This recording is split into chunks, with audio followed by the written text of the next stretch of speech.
हाय friends, Aradhya multi classes में फिर से आपका स्वागत है। आज मैं एक नई पाठ्य योजना लेके प्रस्तुत हुई हूँ, विलयन। तो आप लोगों को तो हमने पहले अपने वीडियो में आपको बताया था।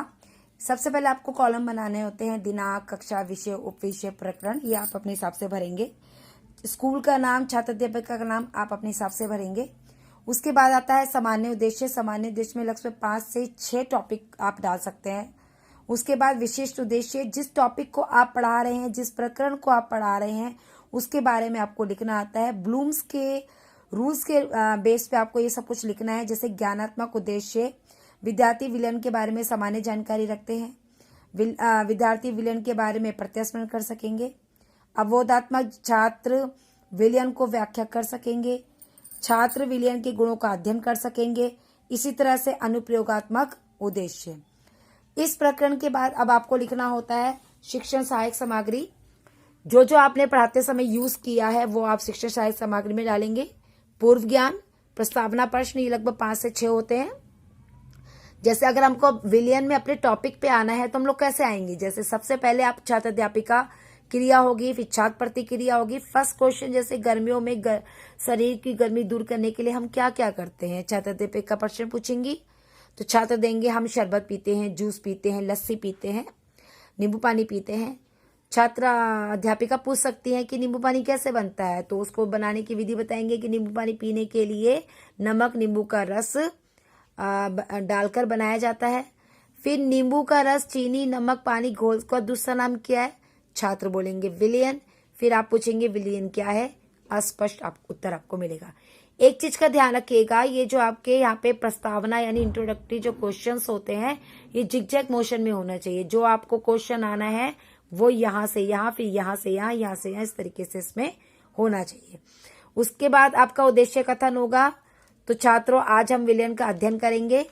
फिर आपने वही 5 कॉलम बनाने हैं। तो शिक्षण बिंदु आपका जो है, जैसे विलयन की परिभाषा, इससे रिलेटेड आप कुछ विकासात्मक प्रश्न पूछेंगे अपने टॉपिक में आने से पहले।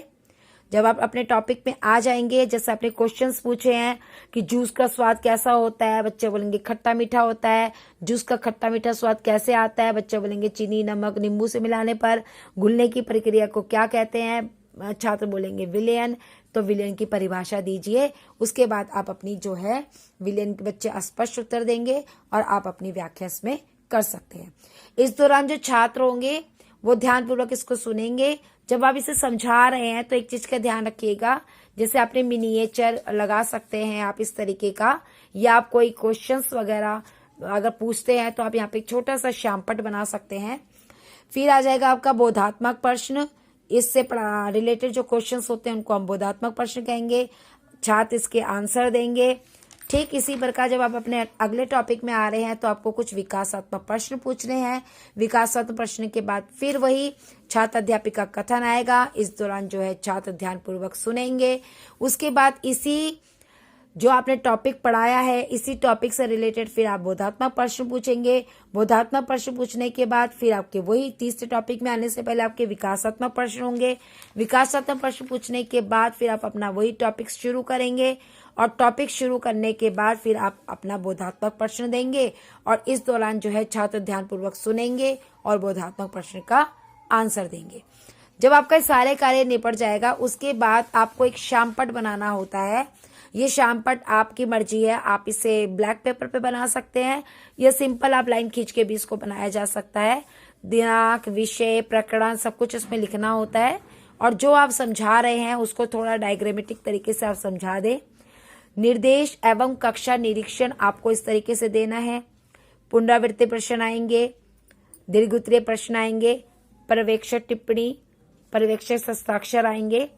कई बार क्या होता है कि जब हम लोग लेसन प्लान बनाते हैं तो हम लेसन प्लान के नीचे मूल्यांकन क्वेश्चंस पूछते हैं, पुनरावर्ती क्वेश्चंस पूछते हैं। तो जो पुनरावर्ती क्वेश्चंस होते हैं वो जो आपने टॉपिक पढ़ाया है उससे रिलेटेड क्वेश्चंस होते हैं। जो मूल्यांकन प्रश्न होते हैं वो प्रश्न होते हैं जो हम टीचर का आकलन करते हैं कि टीचर ने किस तरीके से बच्चे को पढ़ाया है। आई होप आपको ये लेसन प्लान समझ में आया होगा, पसंद आया होगा। इसी उम्मीद के साथ बाय।